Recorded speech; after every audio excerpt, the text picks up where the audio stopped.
What's going on, everyone? Thanks for checking out today's video. In just a few minutes, we're going to get to work on the Corvette. Been super busy at the shop. I'm actually waiting for a motor for this car. Got another project coming in tomorrow. But today we're going to take the day and we're going to get to doing some work on the Corvette. Hope you enjoyed the dyno video of this car. Did pretty well. Pretty happy with the numbers. But today we're going to start disassembling the engine. Why, you ask? Well, we're going to get started and I will explain. So here we have the lovely and beautiful 427 LS7 7-liter engine here. Very great engine, but it is prone to one common problem, and that is the valve guides in the heads. So long story short, as all of you, or pretty much all of you know, I had my 2013 G37. It was a great car, running fine, everything was good. It was my daily driver, as a matter of fact. But I just wanted something different. I wanted something with a little bit more power, a little bit more aggressive, and I had always wanted this car, was always into the C6 Z06. So I started to do some research on these cars and then finally decided to find one of my own. And one thing that was important when I was looking for one of these cars is I wanted the common problem of the head failure, or the possibility of head failure, addressed. And what that entails is literally disassembling everything up top here, pulling the heads, either setting them out or getting completely brand new heads with upgraded valve guides that are appropriately sized. And what caused the problem was these heads were outsourced by GM, and the valve guide clearances were not ideal on some of the builds, especially the earlier 06 models, which this is. And basically they have a tendency to fail. You can read all over the internet and you're going to hear completely different things, no matter, depending what you read. You're going to see some people that have had failures at 20,000 miles and some people that are running at 100,000 miles with the factory heads with no problems.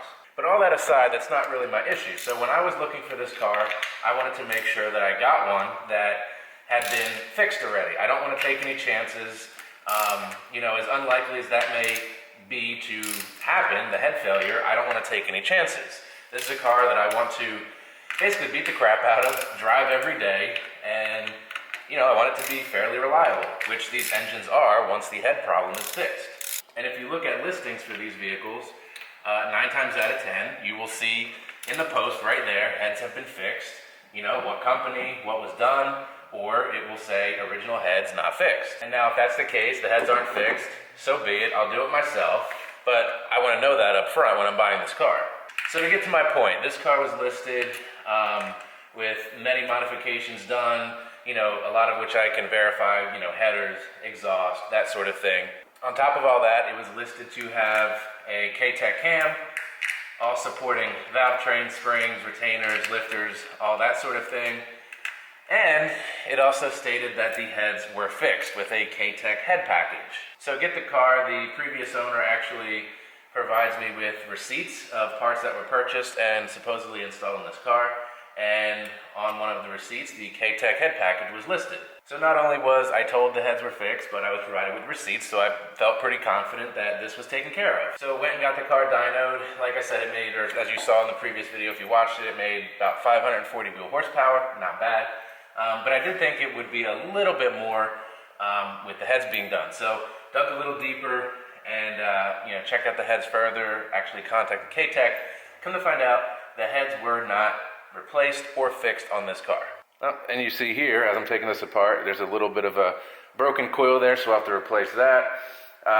Also, not just to repair the heads, but I'm also ripping this thing apart, just seeing what's good, what's bad, what's done, what's not done, and taking it from there. So after all that was realized, I ended up contacting the previous owner and asking him about that, about the heads, and basically saying, hey, I thought you said these were done. And he basically responded with, no, we never did the heads. I don't know if he actually bought them and returned them, but basically he said, never did them, didn't think it needed it. The valve guides seemed fine, we checked them, and didn't end up installing the heads. So after some back and forth and obviously expressing my unhappiness about the situation, we ended up coming to an agreement where, a guy basically said, yes, I made a mistake, I should have clarified, blah, blah, blah. And he actually ended up refunding me some of my money to put towards this head package that I now have to do. Again, if the listing said heads weren't done, then obviously it's on me, and that's something that I have to do. But because it was not only stated that the heads were done, but I was given a receipt of some kind, I was pretty pissed about that. So that's what we're doing now. We're starting to take this thing apart.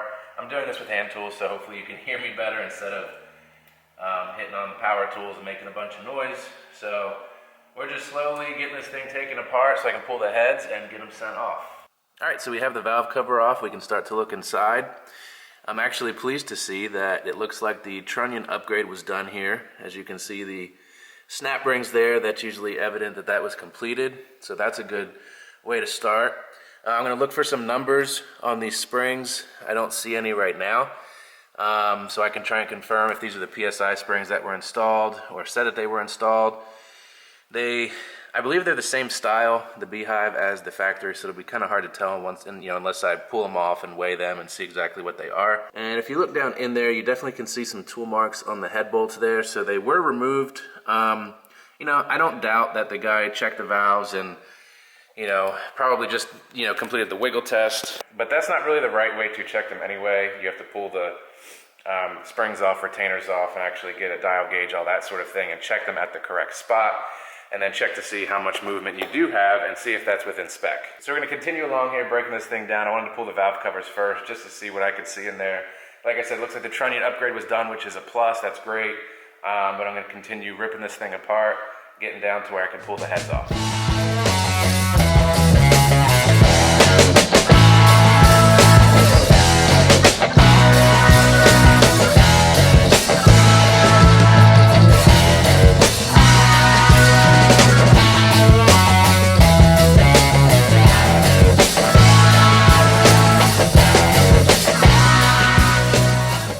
So I got some more stuff taken apart off the engine, but we're going to be at a stopping point right now. That's because we found some more stuff that needs to be investigated a little bit further. Once I pulled the coil packs off, I saw that sticker there, which usually means remanufactured. And in doing some research, there's supposed to be, as evidenced by this picture here, there's supposed to be I think the last 4 or 6 digits of the VIN, as well as factory number, all that stuff, on the back of the block, which is back in there. And as you can see by the picture, there's nothing there. So that confirms, or pretty much confirms, why this has an R. sticker on it, and pretty much tells me that this is not the original motor to the car. Also, if you look down at the motor mounts, you can see tool marks on the nuts and bolts. So this engine is definitely, I could say with almost certainty, not original to this car. And that's really unfortunate because A, I didn't know that. Previous owner had no information that this motor was replaced. There's no record of it anywhere. I don't know if a small shop did it and it didn't show up anywhere. So I don't know if this was a valve issue or something else that this had to be replaced. And it's very unfortunate because now I don't know the mileage of this motor. I don't know if it has less than the 54,000 that are on the car or more. And all that being said, even though it seems like it's a healthy motor, it made good power on the dyno, I'm gonna go ahead and do a compression check. Obviously since I'm tearing into this thing anyway, I wanna make sure at this point that everything is as good as it can get. So like I said, I'm gonna hold off with tearing this down the rest of the way so I can do that compression check, make sure that at least that's good. I will never know the mileage, and we'll see what the pistons look like and all that once we pull the heads off. But gotta start with the compression test, make sure everything's good to go there, and then we can finish tearing this thing up, or tearing this thing down rather, and see if we find any more surprises. And like you saw already, some of these coil packs are damaged. You got this from the passenger side, and then pretty much a similar issue on the driver's side. Not really sure how that happens. These aren't the easiest things to break, but that could be causing some issues, but even if it's not, those are going to be replaced. I'm also getting a service charging system message on the dash occasionally. I don't know if those coil packs are causing it. Maybe it's arcing outside and getting a faulty message. Alternator's relatively new, starter is brand new, and battery are brand new, all of which needed to be replaced, but hopefully replacing those will solve that issue. Also, the starter wire, the power wire, is kind of rubbing a little bit on the block. It doesn't look like it rubbed through, but that could be an issue as well. So I've got to go ahead and take care of that. But here it sits for now in the shop, going to do those few things and then continue tearing it apart.